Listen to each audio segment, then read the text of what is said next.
Hey boys and girls, this is Miss Bullock, and today we're going to be learning about inflectional endings. I bet you've seen these chunks of letters before at the end of a word. Well, today we're going to really learn about these different chunks and when we use them. So what are inflectional endings? Inflectional endings are chunks that can be added to the end of a word to change the meaning.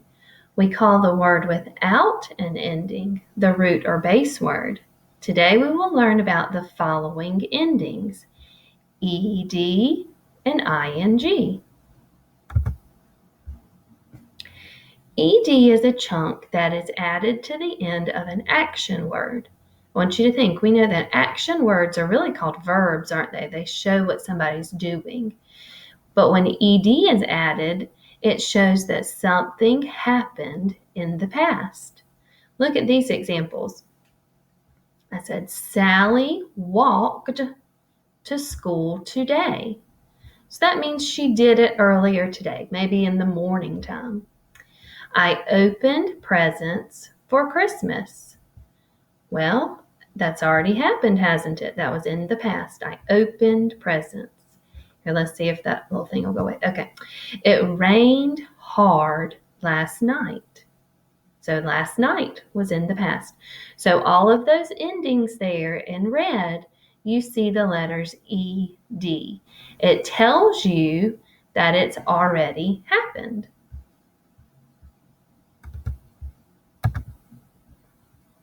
Now, don't let the ed sound trick you.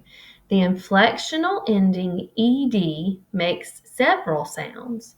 Look at these examples. Look at this word right here, missed. The ed takes on the T sound. Listen again, missed. The ed sound in saved, the ed takes on the D sound. If you look at the next word, rested, the ed takes on the id sound. Rested, saved, and missed. So you can hear those different ending sounds when you read over those words. Now let's look at this next chunk. The letters I-N-G. We know they make the ending sound ing. So ing is a chunk that is added to the end of an action word. We already talked about how that was a verb. It's a word that shows that you're doing something. And the ing shows that something is happening now. These are some things that were happening in my house as I was typing. The dog is barking at the neighbor. So as I was typing, he was actually doing that, barking. The boy is running in the house. Yep, Jackson was running in the house as I was typing that one. And the girl is singing loudly. And yep, Kennedy Ann was singing loudly as I was trying to work. How about that?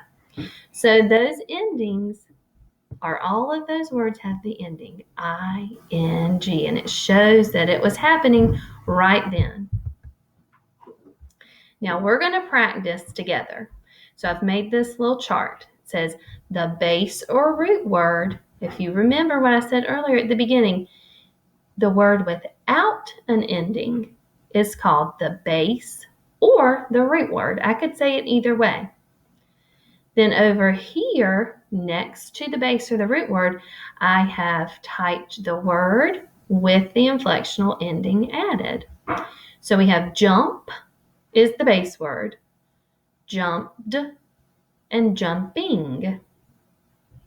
Next, I picked the word rest. So maybe this time I could say rest is the root word. Rested. Ooh, listen to that ed sound. It made the id sound. I rested well last night. Or I hope you are in your bed resting. The next word was help. I helped my dad do the dishes. Or I am helping my brother. Yell is the base word. Maybe I could say yell is the base word this time. Then I have yelled and yelling. The last word is sniff. Maybe the dog sniffed the food, or the dog is sniffing the food. Over here, you're probably wondering, why does she have a picture of a monkey? If you have learned about Chunky Monkey in your class, which I know my boys and girls have, and I bet your teacher has introduced him, he's one of our reading strategies, and he tells us to look for chunks within words to help us read them easier. Now, we're going to be Chunky Monkey, and I am going to exit my slideshow so I can actually do this for you. We're going to pull over my little red box, and I'm going to cover up my word ending. So if I were to come to a word in a book, and I didn't know how to read it, but I say, oh, I know what that base word is, jump. So I figure out the base word or the root word first. Then I add the ending sound, d, jump, d.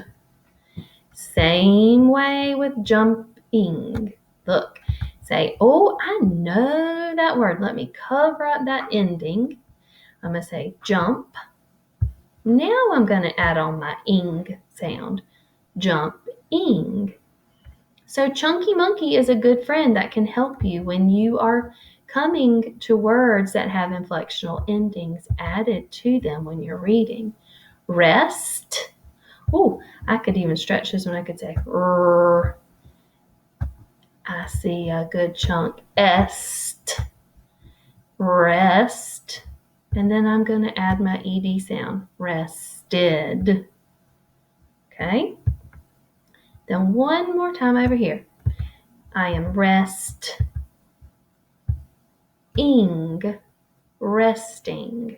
Okay.